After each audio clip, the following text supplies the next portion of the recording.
Lightning splits the sky as an aging Iowa farmer spots a mysterious woman standing in the storm alone, scared, gripping a guitar case like her life depends on it.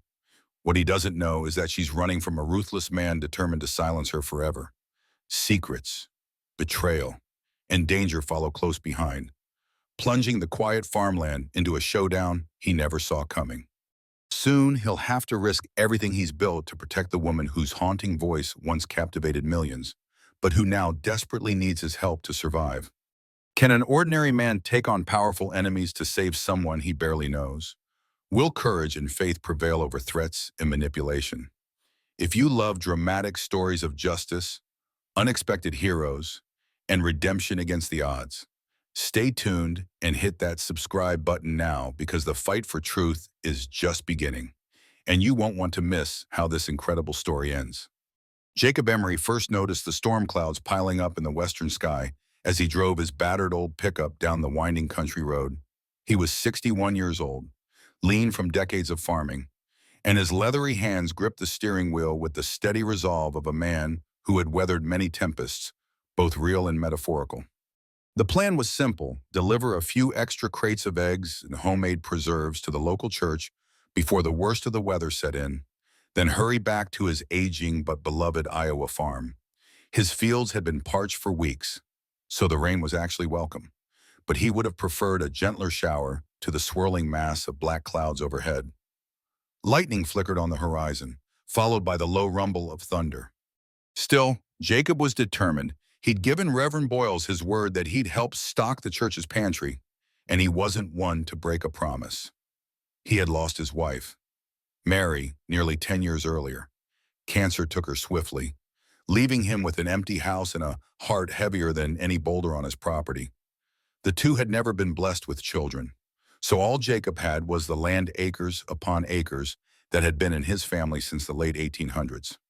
Each day brought fresh challenges, sagging fences, a dwindling savings account, and the gnawing fear of losing the place his grandfather had built with his own hands.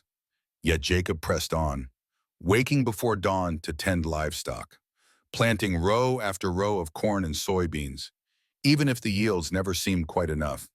As the first fat raindrops began to spatter his windshield, Jacob caught sight of a figure up ahead.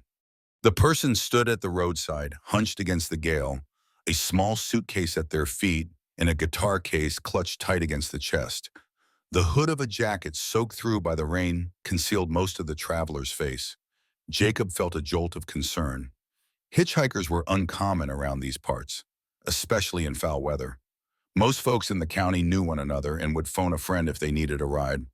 This stranger looked very much alone and, from the posture, more than a bit desperate. He slowed the truck, rolling down the passenger window with a creak.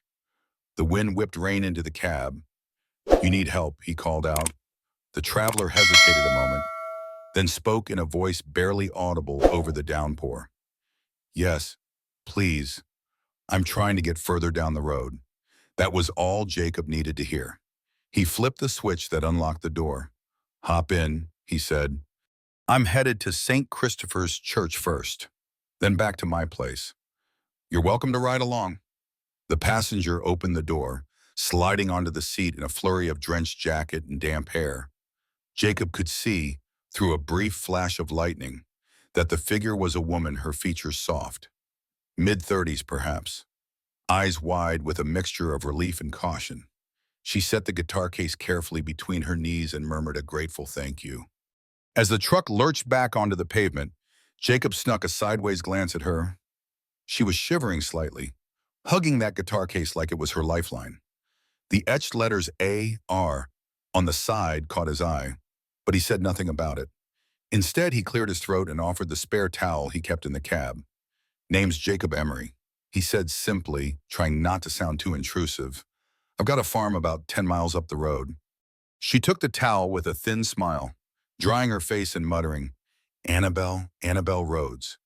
He thought the name sounded vaguely familiar, like he'd heard it somewhere before, but the crack of thunder drowned out the thought, and he refocused on the slippery road ahead, unaware that the stranger beside him carried far more secrets than her single suitcase and battered guitar. Rain pounded hard against the truck's windshield, and Jacob flicked the wipers into high gear. He felt a slight pang of worry about the farmland off in the distance. It was thirsty for water. Yes, but too much all at once could flood the fields. Still, there was no sense fretting about it now. The main concern was making sure he and his unexpected passenger got to the church in one piece. The road glistened with running water, and his tires slid a bit on the slick pavement. Annabelle sat quietly, pressing her lips together each time the truck skidded even a hair. Jacob attempted conversation to ease the tension. "You're not from around here, are you?" he asked gently, careful not to pry too deep. "No," she answered, tightening her grip on the guitar case. I, I'm passing through. Just needed to get away."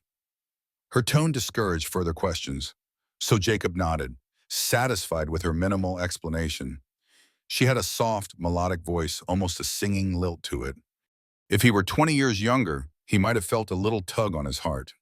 But at his age, he was more concerned about the well-being of someone clearly adrift and alone. They soon pulled up to the front of St. Christopher's Church, an old red brick building that served as both a house of worship and a kind of informal relief center for the county's less fortunate. A flickering porch lamp revealed the worried face of Reverend Boyles, who stood under the eave. He gave a quick wave as Jacob parked. "Jacob, my good man," the Reverend called out, raising his voice over the rain. "You made it. Bless you, I was worried the storm might chase you home." Jacob hopped out into the deluge and tipped his old ball cap. "Can't let the storm stop me. Reverend, brought you those crates of eggs and a few preserves. Got a passenger, too." He gestured toward the truck, where Annabelle sat hesitantly. With a bit of coaxing, she stepped out, using Jacob's arm for balance on the wet pavement. The Reverend ushered them both inside, where the warm yellow lights of the church foyer felt like a sanctuary from the raging storm. Jacob introduced Annabelle as just someone who needed a ride, and Reverend Boyles nodded kindly, offering her a dry towel and an extra sweater. While Jacob and the Reverend moved the crates of supplies into the storage room, Annabelle stood off to the side, absorbing the quiet calm of the church interior. She seemed drawn to the rows of benches and the gentle hush that lingered in the air, as though searching for a sense of peace. Jacob noticed her fascination. "Feel free to sit if you'd like," he said softly. "Might do you good to rest a moment." But Annabelle shook her head, that guarded look returning to her eyes. "I'm fine, thank you." She held onto the guitar case, knuckles white against the handle. Reverend Boyles, ever perceptive, placed a hand gently on her arm. "Miss, if you need help," she lifted her gaze. "I appreciate it, but I'm all right." Her voice held a quiet strength that silenced any further inquiry. With a nod, the Reverend backed away, respecting her privacy. Once the supplies were stowed, Jacob turned back to her. "If you don't have another destination in mind, you could ride out the storm at my farm.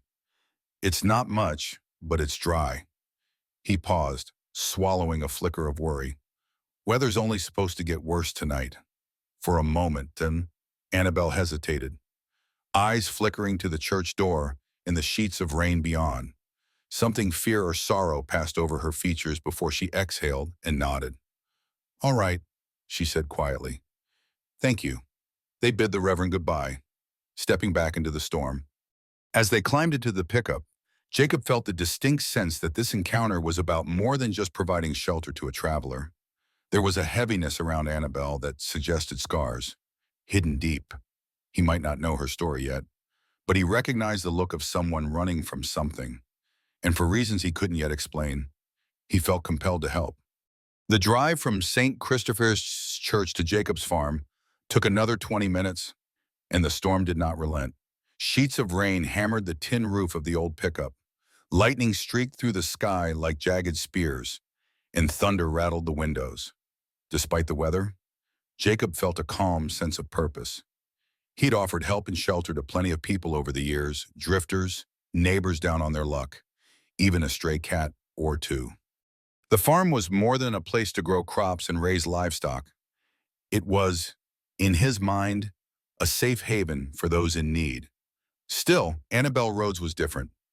Her silence wasn't merely polite or shy. There was an undercurrent of tension in her posture, something unspoken that pulsed beneath the surface. Jacob refrained from pressing. He knew that trust wasn't something you forced on people. It had to come naturally, and if he pried too soon, she might just slip away as quietly as she'd appeared. At last, he turned down a long gravel driveway lined with half-broken fences and a scattering of old oak trees. Through the rain, the faint glow of a porch light revealed a modest farmhouse, its paint peeling, its porch sagging, but its windows still warm. A large barn stood off to the left, surrounded by idle machinery and stacks of hay protected by tarps. Duke, Jacob's faithful chocolate-brown hound, darted out from beneath the awning of the barn, barking a greeting before hastily scampering back to cover. Jacob parked near the porch, hopped out, and grabbed an umbrella from behind the seat. Holding it aloft, he opened Annabelle's door. "Sorry if it's not the grandest welcome," he said, voice raised over the storm's roar, "but at least it's a roof." She smiled faintly, bracing herself as she stepped down onto the gravel. "A roof is all I need," she replied. Clutching her guitar case in one hand and her small suitcase in the other, she followed him up the steps. Inside, the house smelled of old wood and a lingering scent of coffee. The living room held a worn-out couch, an armchair that had seen better days, and walls lined with family photos dating back decades. A few pictures showed Jacob as a younger man, standing beside a radiant woman with kind eyes. Mary, no doubt. It was clear that the farmhouse hadn't changed much since her passing. There was a certain careful preservation to the place. Jacob led Annabelle to a small guest room near the back of the house. The bed was neatly made with an old patchwork quilt, and a humble chest of drawers stood against one wall. "This was my late wife's sewing room," he explained, turning on a dim lamp. "We never had kids, so she used it for her quilting. Figured it's as good a guest room as any." Annabelle set her things down, taking in her surroundings. "It's lovely," she said softly, and for the first time Jacob thought he saw genuine warmth in her eyes. "Thank you," he nodded. "Bathroom's just down the hall on the left. There's towels and soap if you want to wash up. I'll fix us some supper, nothing fancy. Maybe eggs and bacon." Her grateful nod was all he needed. He left her to settle in, heart oddly light despite the storm raging outside. Something told him this was more than a casual act of kindness. The old farmhouse, which had felt so empty for so long, might soon be filled with a presence that would stir up memories and possibly new beginnings he never dared imagine. After a quick change into dry clothes, Jacob busied himself in the kitchen, cracking eggs from his own coop into a bowl and whisking them with practiced efficiency. He tossed strips of bacon onto a sizzling cast iron skillet, the aroma bringing a sense of homey comfort to the otherwise cold, wet night. Now and then he cast a glance toward the hallway, listening for any sound of Annabelle. He heard water running. She was presumably taking a short shower. Duke padded in, shook off some excess rainwater, and eyed Jacob expectantly. "No, boy, not tonight," Jacob chuckled, giving the dog a quick ear scratch. "You'll get your scraps once we're done." Duke let out a soft huff, then settled in a corner, content to wait. Soon enough, Annabelle emerged from the hallway, her damp hair brushed back and her cheeks flushed from the warm water. She wore a simple flannel shirt, likely Jacob's, borrowed from a spare closet and jeans that were clearly a bit too large. Yet, she carried herself with a quiet dignity, hugging her arms as though feeling out of place. Jacob motioned to the table. "Sit. It's almost ready." The meal was simple: scrambled eggs, bacon, and a couple slices of homemade bread toasted on the skillet. Annabelle took small bites at first, but soon her hunger overcame her reticence. She finished every morsel, and Jacob was pleased to see color returning to her cheeks. Over coffee, he gently tried to learn a bit about her, but she kept her answers short. Yes, she traveled a lot. No, she didn't have family nearby. Yes, she appreciated his generosity. No, she didn't have a set destination. When Jacob offered her more coffee, she gave a small nod. "If it's not too much trouble," she said, voice quiet. "Not at all." As he poured, he mustered the courage to be a bit more direct. "You a musician?" He gestured to the guitar case she had set against the wall. For a moment, her gaze flickered to the case and back again. "Yes," she admitted, I used to perform. Jacob waited, sensing she might reveal more. But she clammed up, sipping her coffee with a distant look in her eyes. Deciding not to push further, he simply said, "Well, it's nice to have music in the house again. My wife used to sing in the church choir. She had the voice of an angel. Folks said." He paused, letting a small, melancholy smile cross his face. "House has been awful quiet since she passed. I'm sorry for your loss," Annabelle murmured, her voice filled with genuine sympathy. Jacob looked at her, and for the first time he noticed faint shadows under her eyes, the same sort of weariness he'd seen in his own mirror after Mary died. This was more than just a traveler's fatigue. It looked like heartbreak etched into her expression. "Everyone's got something they're carrying," he said softly, not expecting a reply. To his surprise, Annabelle nodded. "Yes, I suppose we do." A flicker of pain crossed her features, but she masked it with a polite sip of coffee. The storm continued outside, pounding against the windows. Yet inside, the kitchen felt warm, both from the small feast and from the fragile, tentative connection forming between these two lonely souls. Whatever weight Annabelle bore, Jacob sensed that, at least for tonight, she was safe within these old farmhouse walls. Morning arrived with a calmer sky, though gray clouds still hovered. Jacob woke early, as usual, and found the house oddly comforting with the knowledge he wasn't entirely alone. Slipping on his boots, he stepped outside to feed the livestock. The land smelled of wet earth, a welcome sign that the crops might perk up, though, if the rain persisted. It could become a muddy mess. He felt that familiar tug of uncertainty every farmer knows nature gives and nature takes, all on its own schedule. While he tossed feed for the chickens, he heard the creak of the screen door. Turning, he saw Annabelle emerge, wearing the same borrowed clothes as last night, her hair braided loosely over one shoulder. She gave a hesitant wave. "Morning," she said softly.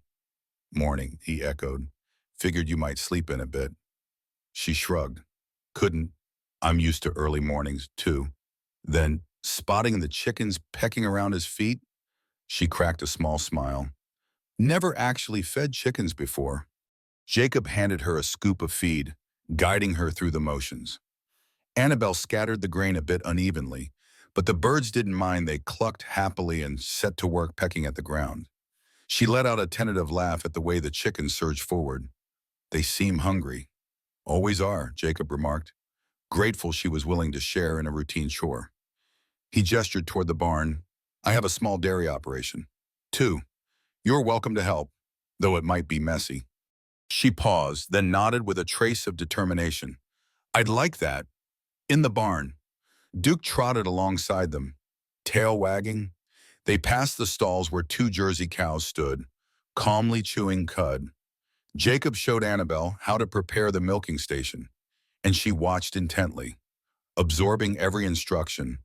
As she carefully set the pail and attempted her first awkward pulls, the cow flicked its tail, and Annabelle jumped back, startled. Jacob suppressed a chuckle, placing a hand gently on her shoulder to reassure her. "You'll get the hang of it," he said. "Just be patient." Annabelle tried again, more carefully. It took her several attempts, but soon she managed a rhythmic motion. Coaxing milk into the pail, she let out a small gasp of achievement, and Jacob felt a rush of pride for both her success and the spark of life he saw in her eyes. They finished the morning routine and returned to the house for a quick breakfast toast with jam, plus black coffee to chase away the chill. In the daylight, Annabelle examined the living room photos more closely, pausing at one that showed Jacob and Mary in front of a bright red tractor. "She looks lovely," Annabelle said quietly. "She was," Jacob replied, a softness in his voice that hinted at old wounds. Then he turned the conversation gently. "How about you? Anyone waiting for you somewhere?" Annabelle lowered her gaze. "No, not anymore." The haunted look flickered again, and Jacob nodded in understanding, deciding it was best not to pry. Yet that brief moment of openness told him more than any long explanation could. Whoever Annabelle was, she was someone running from a life that no longer fit, from a pain that lingered. He sensed the undercurrents of an untold story, one that had driven her to a stranger's farm in the midst of a storm. And for reasons he couldn't explain, he felt compelled to help her find whatever solace she needed, even if it meant letting her keep her secrets a little while longer. Later that same day, Jacob decided he needed a run into the nearby town of Greenfield. A broken fence post in the north pasture required new lumber, and he had a short list of groceries to pick up. To his surprise, Annabelle asked if she could tag along. She said she wanted to stretch her legs, though Jacob suspected she was curious about the local community, or perhaps wary of being left alone too long. The drive to Greenfield was pleasant. The storm clouds had dispersed, leaving wide swaths of blue above the rolling farmland. Jacob pointed out landmarks: an old one-room schoolhouse converted into a feed store, a narrow creek where he used to fish as a boy, and a line of elm trees that marked the boundary between his land and the next. Annabelle peered at everything with quiet attentiveness, occasionally smiling at Duke, who rode in the truck bed, his ears flapping in the wind. Greenfield was a modest place, a single main street with brick storefronts, a diner named Marla's Kitchen, and a general store run by Mr. Haskins. Jacob parked in front of the store, stepping out with a wave to the folks who loitered on the sidewalk. People greeted him by name. He was a fixture in these parts. After all, though not exactly known for being talkative. Annabelle held back a little, tugging a baseball cap low over her eyes. Jacob offered her an encouraging nod. "Don't worry," he said quietly. "They're good people. Inside." Mr. Haskins greeted Jacob with a hearty grin. "Emery thought you'd show up after that downpour. Lucky your place didn't flood out." Then he noticed Annabelle. And who might this be? She opened her mouth to reply, but Jacob gently spoke first. "A friend helping out at the farm for a bit," he said. "Name's Annabelle." Haskins extended a hand, and Annabelle shook it politely, offering a small, polite smile. Jacob could see her tension, her shoulders a bit stiff. She seemed afraid someone might recognize her, though he couldn't fathom why. While Mr. Haskins tallied up the lumber costs, Jacob noticed a stack of magazines near the counter. Celebrity gossip rags, the kind he never bothered with. The top cover featured the headline, "Where is she now? The mysterious disappearance of country star Annabelle Rhodes." Beneath the bold letters was a photograph of a glamorous young woman in a sequined dress, microphone in hand, her eyes bright with stage lights. Jacob blinked, his gaze flickering between the magazine and Annabelle. The woman on the cover looked so polished, so confident, yet there was an undeniable resemblance, the same shape of the brow, the same soulful eyes. He felt his stomach twist. Could it really be her? He quickly looked back at Annabelle, who avoided his eyes. She'd seen the magazine too. Her face had gone pale, sensing her discomfort. Jacob smoothly placed a hand over the pile of magazines, shifting them aside. "Anything else we need for the farm?" he asked, voice calm. She swallowed, then shook her head. "No, I think that's it." Mr. Haskins, oblivious, handed over the bill and chatted on about the coming county fair. As they walked out, Jacob carried the lumber on his shoulder, while Annabelle clung to a small bag of groceries. Neither spoke a word about the magazine or the name on it, but the tension in the air was unmistakable. And Jacob suspected he'd just uncovered a piece of Annabelle's secret that changed everything. Back in the truck, the silence was thick. Annabelle stared at her hands, her grip on the grocery bag uncomfortably tight. Jacob set the lumber in the bed, glanced at Duke, then climbed behind the wheel. He started the engine but didn't pull away immediately. Instead, he let the rumble of the truck fill the space, giving Annabelle a chance to speak if she wanted. When she said nothing, he inhaled slowly and said, "Listen, I'm not one to pry, but if you've got something you need to tell me, now might be a good time." Her eyes flicked to his, a mixture of fear and resignation in them. She cleared her throat, glancing out the window at the small town street scene, neighbors greeting neighbors, teenage kids riding bikes, an old couple sharing an umbrella under the midday sun. Finally, she spoke, her voice trembling. "I never meant to lie to you, Jacob. I didn't know if I could trust anyone." Jacob nodded, not looking away. "So, you are Annabelle Rhodes." The country singer. She breathed out, her entire body deflating. Yes, she said quietly. I am. He leaned back against the seat, processing. I knew your name sounded familiar, but, well, I don't follow the music scene much. I've seen your face on commercials. I think, or maybe in the paper. He paused, searching her face. The magazines say you disappeared. She closed her eyes. I did. I had to. The words hung in the air, heavy with untold stories.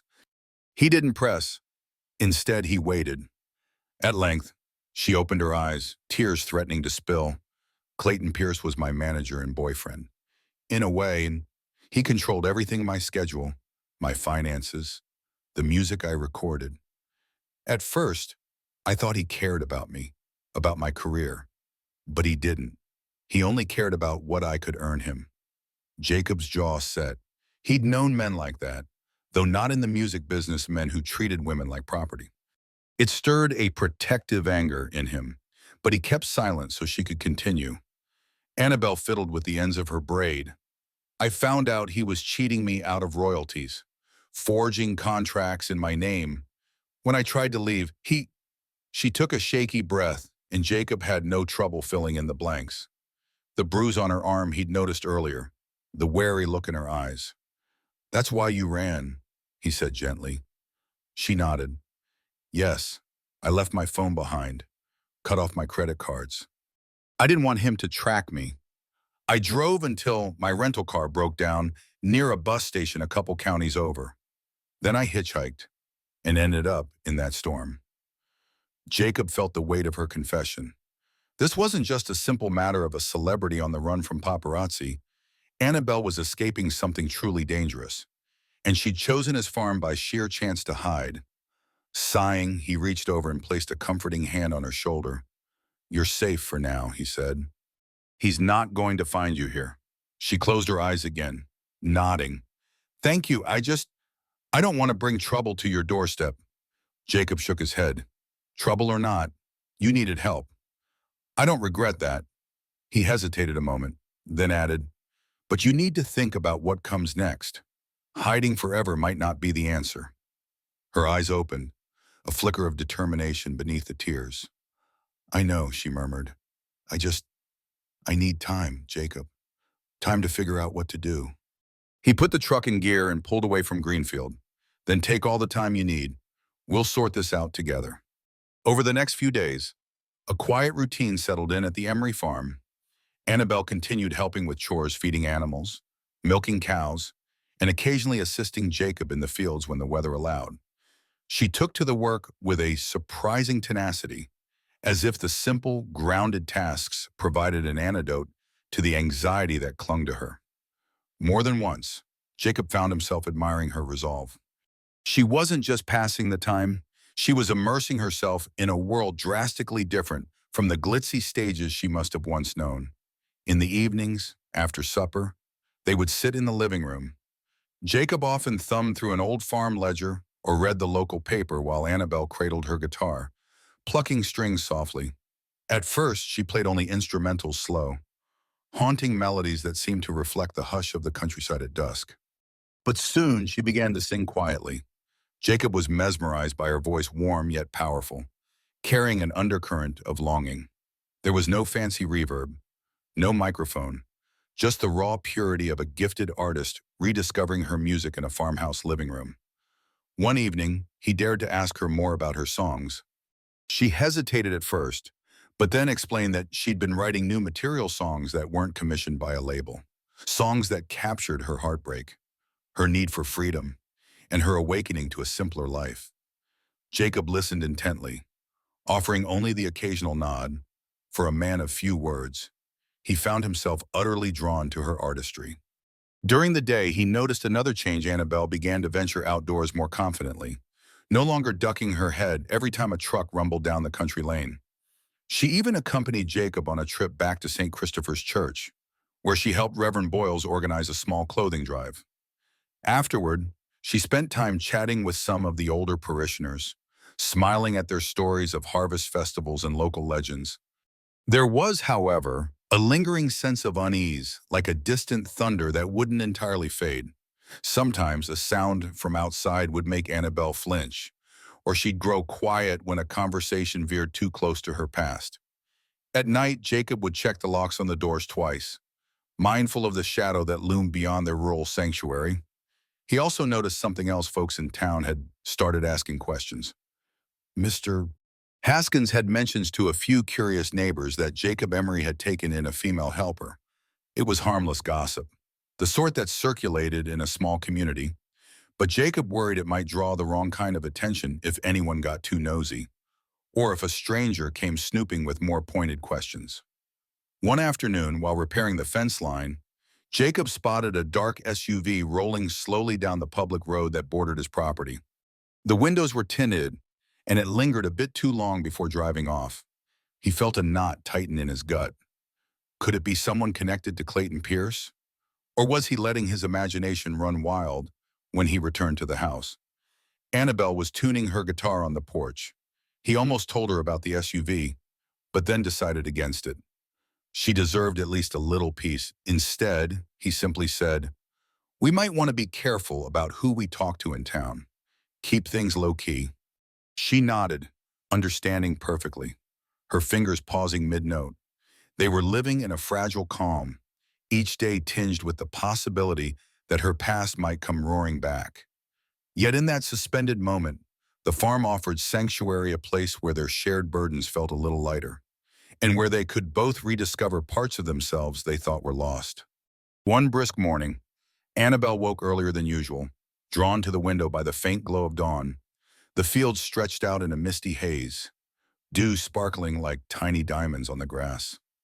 She quietly dressed in the work clothes Jacob had loaned her, sturdy jeans and a flannel shirt, then made her way outside. She found Jacob near the barn, carrying a bucket of feed for the chickens. He glanced up, mildly surprised. "You beat me to the chores," he teased, a half smile on his weathered face. She took the bucket from him gently.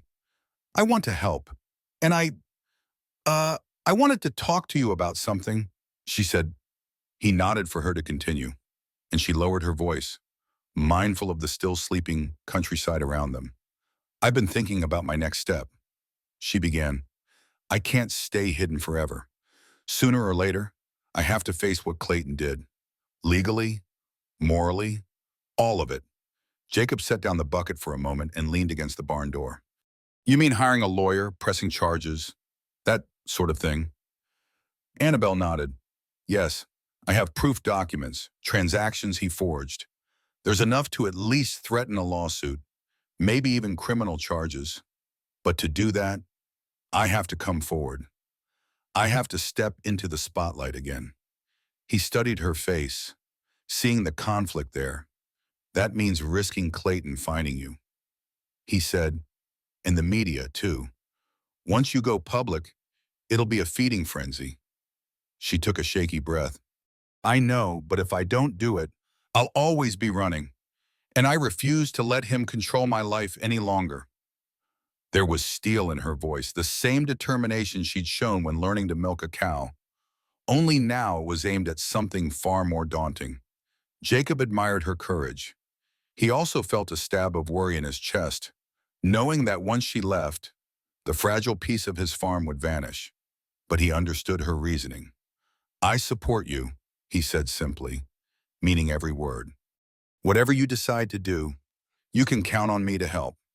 She blinked back tears of gratitude. "Thank you," she whispered, covering his hand with hers. For a moment, they stood there in the early light, sharing a silent understanding that they were at a crossroads. The day pressed on, full of small farm tasks, but the conversation lingered in the back of Jacob's mind. By late afternoon, Annabelle had made several phone calls on a burner phone she'd picked up at a gas station weeks prior, calls to an old friend in Nashville, calls to a lawyer who had once helped her negotiate a recording contract. She spoke quietly, pacing in the farm's living room, leaving Jacob to busy himself in the barn so he wouldn't overhear more than necessary. When she emerged, she looked both drained and resolute. "They want me to come to Nashville as soon as I can," she said. "The lawyers need me to sign documents, give statements, There's a chance the label might settle out of court, but we can't know until I'm there in person. Jacob felt that pang of selfish longing, wishing she could stay a bit longer, wishing they had more time to explore the bond that had grown between them. But he forced a small smile. Then that's what you need to do, Dorothy said. Duke, and I'll hold down the fort here. This farm isn't going anywhere. Annabelle's eyes glistened, and she nodded. I know, she whispered, her voice catching. That's what I love about it. They spent the next 2 days making arrangements. Annabelle borrowed Jacob's truck to run back into Greenfield and pick up a few necessities and outfit more suitable for a legal meeting than mud-stained jeans, a proper suitcase to replace the battered backpack she'd been using, to keep her identity under wraps. She wore sunglasses and a broad hat, feeling a bit absurd but unwilling to risk being recognized. Jacob, meanwhile, made sure the farm would be in decent shape if he had to leave for a while. He debated whether to accompany Annabelle to Nashville. On one hand, he felt it might be too big a risk. Two strangers driving across multiple states might draw attention if Clayton or his associates were on the lookout. On the other hand, he couldn't stand the idea of sending Annabelle off alone, not after everything they'd shared. The decision was made one evening as they sat on the porch, watching the sunset cast orange and pink hues across the horizon. Annabelle strummed her guitar softly, humming a tune Jacob didn't recognize. When she finished, he spoke up. If you need me there, I'll come, he said. I'm not much good in a city, but I can at least offer moral support. She glanced over, a tender expression on her face. I do want you there, she admitted, but I also don't want to upend your life. This farm I can manage a week or two, he interrupted gently.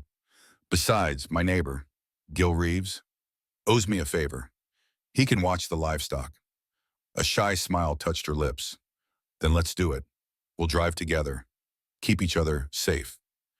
That night, Jacob found himself lying awake in bed, the old mattress creaking beneath him. His thoughts were a tangled mess of hope, fear, and something else he hadn't felt in a long time, an excitement. Was it possible he was actually looking forward to a trip away from his beloved land? Or was it that he simply couldn't bear to let Annabelle walk into that legal battleground alone? His memories drifted back to Mary, and a pang of guilt tugged at him. He'd loved his wife dearly, still did, in a way, but Mary had been gone nearly a decade, and Annabelle was very much here, breathing life into corners of his heart he thought were forever dormant. He wondered if Mary would approve of him feeling this spark again. Maybe she would. Mary had always been the generous type, telling him to live life fully. In the morning, he and Annabelle packed the truck with supplies, water, snacks, a spare gas can. She folded her guitar gently into the extended cab, unable to leave it behind. Duke whined as if sensing something monumental was happening. Jacob knelt to scratch behind the dog's ears. You stay and look after Gil.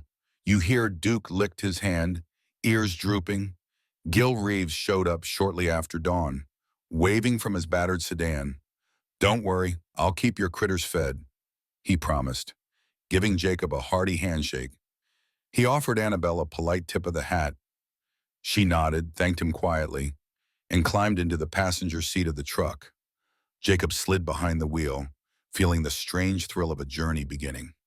As they pulled away, the farm's mailbox, white paint peeling, loomed in the side mirror. He whispered a silent goodbye to the fields and the house, not knowing how long they would be on or what might await them in Nashville. The road stretched out before them, winding through farmland and small towns, each hour bringing Annabelle and Jacob closer to Nashville and closer to the confrontation she'd worked so hard to avoid. Initially, the mood in the truck was tense. Annabelle stared at the fields blurring by, occasionally playing with the edge of her guitar case. Jacob kept his eyes on the road, dividing his attention between traffic and the swirl of thoughts in his head. After the first 100 miles, they stopped at a roadside diner, the kind with faded vinyl booths and a jukebox that probably hadn't been updated in decades. Over eggs and hash browns, Jacob finally mustered the courage to break the silence. You're sure about this? He asked gently, stirring his coffee. Going back. I mean, facing Clayton. Annabelle met his gaze, her fingers tightening around the mug. I'm sure, she said, though her voice trembled with nerves. He can't keep doing this to me or to anyone else. He's a bully, and I've had enough. Jacob nodded, respect filling him. They talked more about logistics. The lawyer's office was near Music Row, and they had an appointment scheduled for the next morning. Annabelle also had to meet a representative from her record label, someone who apparently wasn't in Clayton's pocket. The plan was to serve official wipers, forcing him to appear in court if negotiations failed. They got back on the road, pressing on through the day.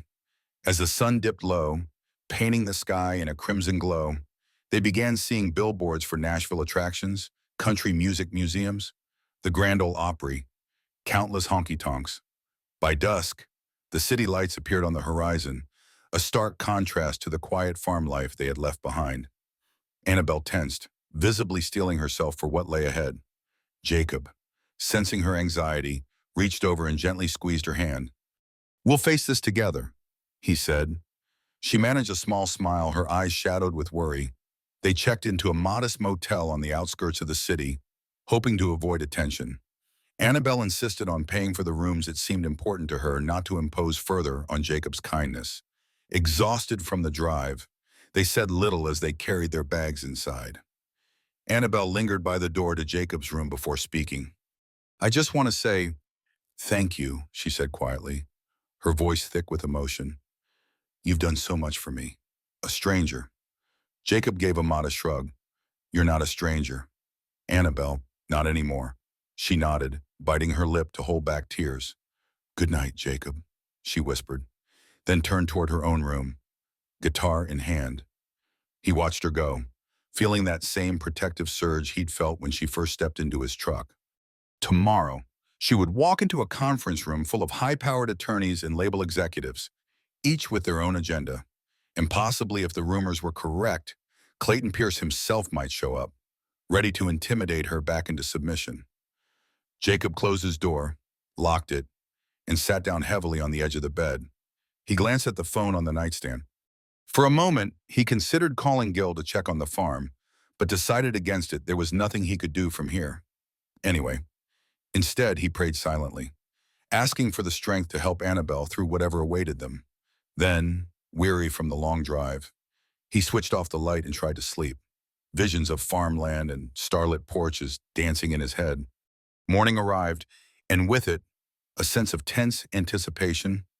Annabelle dressed in a simple navy blue pantsuit, an outfit entirely unlike the rhinestone-studded ensembles that had once been her stage uniform. She wanted to appear poised but not flashy, confident but not arrogant. Jacob waited outside her door, wearing his one decent shirt and slacks. He felt uncomfortable, tugging at the collar, but he also recognized the necessity. They were entering a world of lawyers and public relations experts, and appearances mattered. The law offices sat in a towering glass building that overlooked a busy street filled with honking cars and rushing pedestrians. Annabelle's lawyer, a sharp-eyed woman named Carla Nguyen, met them in the lobby. She shook both their hands, then led them to a conference room that had a panoramic window offering a view of the city skyline. Inside, a second woman in a tailored suit introduced herself as Sharon Fields, a representative from Annabelle's record label, Sunshine Records. Jacob felt out of place as they got down to business. Carla presented documents, listing out the financial irregularities and manipulative clauses in Annabelle's contracts. Sharon explained that the label was willing to negotiate if Annabelle would return to recording under fairer terms. But the real threat was Clayton Pierce, who not only had a personal hold on Annabelle, but also some loyal allies within the music industry. Annabelle's voice was steady as she described the emotional abuse and the intimidation she'd endured under Clayton's so-called management. Carla nodded, taking notes, then looked at Sharon. "If Sunshine Records truly wants to separate itself from this scandal, we need them to support a restraining order," she said, "and we need them to release Annabelle from those exploitative clauses." Sharon nodded thoughtfully. "We've drafted new paperwork that would grant Annabelle sole control of her future recordings. The board knows a public lawsuit would damage the label's reputation if word got out that one of our managers was abusing artists." Jacob caught Annabelle's gaze, silently asking if she was okay. She gave him a tight smile, eyes brimming with both relief and anxiety. It was happening, which was taking back her power. Then the door swung open, and the atmosphere shifted. Clayton Pierce strode in, flanked by a tall man in a suit. Clayton looked polished, exuding a smug confidence that made Jacob's blood boil on sight. He met Annabelle's eyes with a sneer. "So, this is where you've been hiding," he drawled. Carla immediately rose. "Mr. Pierce, you weren't invited to this meeting." Clayton dismissed her with a wave, focusing on Annabelle. "You're making a big mistake, sweetheart," he said, voice dripping with condescension. "You think these lawyers are going to protect you from me?" From the press, Jacob tensed, forcing himself not to speak out of turn. He watched as Annabelle squared her shoulders, refusing to wilt under Clayton's gaze. "I'm done letting you control me," she said, her voice firm. Clayton's eyes narrowed. "You'll regret this." Before he could continue, Carla interjected. "Mr. Pierce, my client has evidence of your financial misconduct and abuse. We're prepared to file criminal charges. If you think you can bully her, you're in for a surprise." The tension in the room crackled. Annabelle remained stoic, though Jacob could see her hands trembling ever so slightly. Clayton opened his mouth to retort, but his lawyer placed a hand on his arm, urging caution. After a moment of tense silence, Clayton took a seat, forcing a smirk that spoke volumes that he was cornered, but not defeated. The negotiations began, with Carla outlining terms and Sharon supporting Annabelle's right to walk away from her current contracts. Clayton's lawyer listened, occasionally conferring in hushed tones. Meanwhile, Jacob stood behind Annabelle's chair, a silent pillar of solidarity, ready to intervene if Clayton tried any more intimidation tactics. For nearly 2 hours, the conference room buzzed with arguments, counteroffers, and legal jargon that made Jacob's head spin. Annabelle's evidence was laid out in stark detail: forged signatures, diverted royalties, and an unsettling pattern of psychological manipulation. Carla pressed relentlessly, highlighting the threat of a criminal lawsuit if Clayton refused to agree to the proposed settlement. Clayton fumed, occasionally pacing the room, but his lawyer reined him in each time he tried to lash out. Sunshine Records, represented by Sharon, made it clear they wanted no part of the scandal. They wished to salvage Annabelle's career in a way that distanced them from Clayton's behavior. By the time lunch rolled around, Clayton's side seemed boxed in, forced to sign a preliminary agreement that ended his professional and personal control over Annabelle. When the final page was slid across the table for signatures, the tension felt almost unbearable. Annabelle picked up the pen, pausing to glance at Jacob. Their eyes met, and he gave a slight nod of encouragement. With a deep breath, she signed her name, effectively severing the chains that had bound her life to Clayton's. Clayton snatched the pen and scrawled his own signature, practically carving his name into the paper.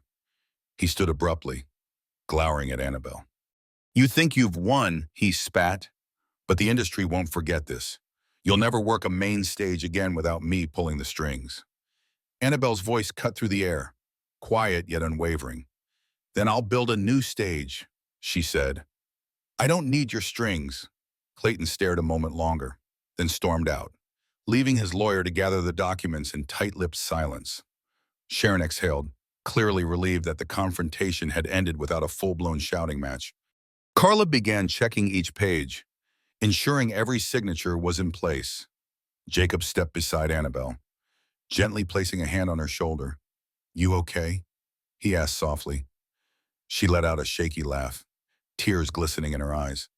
"I think so," she whispered. "It feels surreal. I've been dreading this moment for so long." Carla cleared her throat. "We'll file for a protective order immediately," she said. "Clayton might try more intimidation, but legally he's on thin ice now." Nodding, Annabelle took a long sip of water, her hands still trembling. "Thank you, Carla. You have no idea how much this means." Sharon then spoke up, her tone measured but surprisingly compassionate. "Annabelle, I know trust is hard right now, but if you're willing to record new material under fair terms, Sunshine Records still believes in your talent. We'd love to have you, but it's your choice." Annabelle exchanged a glance with Jacob. The relief in her eyes was tinged with uncertainty. "I need some time," she said. "I'm not sure I want the same career I had before." Sharon nodded understandingly. Take all the time you need. Our door is open and I promise no more backroom deals. Carla gathered up the final stack of papers. That's that.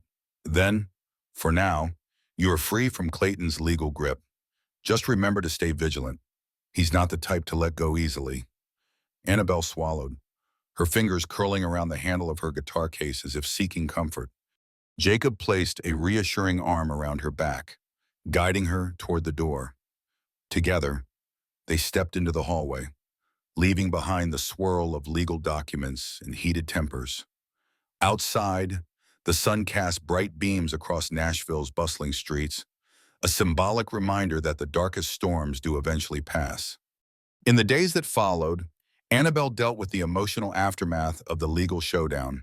She felt a mixture of triumph and lingering fear. Clayton's threat still echoed in her mind. Yet each morning she awoke to find Jacob by her side, a steady presence in this chaotic re-entry into the world she had fled. They stayed in Nashville longer than planned, meeting with Carla to finalize protective orders and ensuring that local authorities were aware of the situation. Annabelle also fielded phone calls from old friends who'd heard rumors of her return. Some calls were supportive, others prying, but she navigated them all with a newfound strength. Jacob marveled at how composed she remained, how the vulnerability he'd seen at the farm transformed into quiet resolve under these city lights. Despite the progress, both of them felt homesick for Iowa. Jacob especially missed the wide skies and the gentle rhythm of farm life. When Carla confirmed that the bulk of the legal paperwork was complete, he broached the idea of returning home. "You've done what you needed to do here," he said as they walked through a downtown park filled with blooming dogwoods. "We can head back anytime you want." Annabelle paused, looking at him with a hesitant smile. "Do you mind if we stay just a bit longer? There's a place I want to go, something I need to do." He raised an eyebrow. "Sure, as long as it doesn't involve bumping into Clayton again." She shook her head. "No, it's the Bluebird Cafe."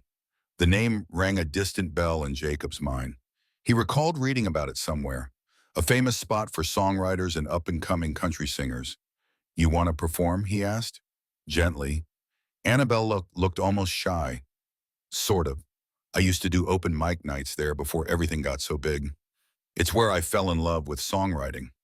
I thought, maybe I could sing one of my new songs, just to see how it feels." Jacob's heart lifted at the idea. "I think that's a wonderful plan," he said. "I'll be your biggest fan in the audience." She reached for his hand, intertwining her fingers with his. The simple gesture spoke volumes about the bond that had formed between them, born of trust, hardship, and quiet, consistent support. That night, they arrived at the small, unassuming venue. The stage was just a corner of the room, lit by a few warm spotlights. People took turns performing original pieces, some trembling with nerves, others oozing confidence. Annabelle waited in the back, guitar case at her feet, scanning the crowd. No paparazzi, no ominous figures lurking. It felt almost too normal. Finally, her name was called, just Annabelle Shelsom, no surname. She stepped onto the stage, adjusting the microphone. For a moment, she closed her eyes, centering herself. Then she spoke softly into the mic, introducing a song she'd written at a quiet farm in Iowa, a place that had given her refuge. Her gaze flicked briefly to Jacob, sitting near the front, his hands clasped in silent encouragement. Her voice rose, low at first, but gathering strength with each chord. The lyrics told of storms literal and metaphorical, and finding shelter in an unexpected safe harbor. It was raw, vulnerable, and when she reached the chorus, a hush fell over the audience. Even the bartenders paused to listen. Jacob felt tears sting his eyes, overwhelmed by the sheer honesty in her performance. As Annabelle finished, the room burst into applause. She stood there, breathless, a slight quiver in her hand, still gripping the guitar pick. Jacob rose to his feet, clapping until his palms burned. For Annabelle Bishop, this was more than just a song. It was a reclamation of her voice, her dignity, her life. They left Nashville the next morning, the truck loaded with a new sense of purpose and a cautious hope for the future. Carla assured Annabelle that if Clayton violated the protective order, he'd be in serious legal trouble. The label had sent a revised contract, which Annabelle tucked into her suitcase, no hurry to sign, but grateful for the chance to record on her own terms one day. Jacob drove most of the way, while Annabelle occasionally strummed her guitar in the passenger seat. Their conversations drifted between planning the immediate tasks that awaited them back at the farm and imagining possibilities beyond it. She spoke of maybe buying a small place in Nashville, just a little cabin, she joked, where she could come and go to record new music. He mentioned ways to revitalize the farm, perhaps experimenting with a direct-to-consumer produce model. They were big ideas, but after everything they'd overcome, neither found them impossible. As they crossed into Iowa, a sense of relief washed over them both. The farmland, with its endless rows of crops and softly rolling hills, felt like a refuge all over again. When they finally turned onto that familiar gravel drive, Duke bounded out from the barn, barking frantically. Gil Reeves waved from the porch, calling out, "Welcome back, Jacob," parked by the house. Shutting off the engine, the hum of cicadas filled the evening air. Annabelle stepped out, inhaling deeply as if savoring the scent of the fields. She walked over to Gil, thanking him profusely for taking care of the animals. Gil nodded, winking conspiratorially at Jacob. "Place ran smooth, but it's good to have you both back," he said. "I think we all missed her singing." Jacob found the barn in good order, the fences reasonably mended, and the livestock well tended. But the best part was seeing that the farmhouse no longer felt empty. Annabelle's presence added a quiet warmth. She unpacked her things, setting the new legal documents in a safe drawer, placing her guitar on a stand in the living room as if it belonged there. They spent that night on the porch, the sky ablaze with stars. Annabelle played the song she'd performed at the Bluebird, her voice drifting across the fields. Jacob sat beside her, letting the music wash over him. He realized that, despite the differences in their worlds, they had found something precious solace in each other's company and a shared belief in second chances. Later, as they stood at the porch railing, looking out at the moonlit farm, Annabelle rested her head on Jacob's shoulder. "What happens next?" she asked softly, her breath warm against his flannel shirt. He slid an arm around her waist. "We plant," he said simply. "We tend, we wait for new growth, and we keep going, together." She smiled at the poetic simplicity of his answer. After all the storms, literal and figurative, the soil of their lives was ready for new seeds. Maybe it was love, maybe companionship, or maybe just the steady reassurance that neither was alone anymore. Behind them, the farmhouse's light glowed in the darkness. Far off in the fields, a soft breeze rustled the crops, a lullaby of the land. And though Clayton Pierce might still lurk somewhere, plotting his next move, he no longer had the power to dictate Annabelle's story. She was free to write a new chapter. And Jacob Emery was right there, pen in hand, helping her shape every line. In that quiet moment, they both understood the hardest battles weren't over, but they had already won something far greater than any court settlement or recording contract. They'd found home in each other, a place of safety and hope that no storm, however fierce, could wash away. In the end, it was more than a fight for freedom. It was about reclaiming dignity, truth, and rediscovering hope in the most unexpected place, the humble heartland of America. An aging farmer who'd lost his faith found purpose again, and a country music legend learned that true strength means standing up to fear and fighting back against the powerful. From the stormy night that brought them together to the fierce legal battle that tested their resolve, their journey proves it's never too late to rewrite your story. This powerful tale reminds us all that courage can be found where we least expect it, and that sometimes ordinary people can create extraordinary change. Now, we'd love to hear from you. What did you think of their battle for justice and redemption? Do you have your own story of overcoming adversity? Please leave a comment below and join the discussion. Don't forget to subscribe to the channel for more gripping tales that speak to the heart and soul.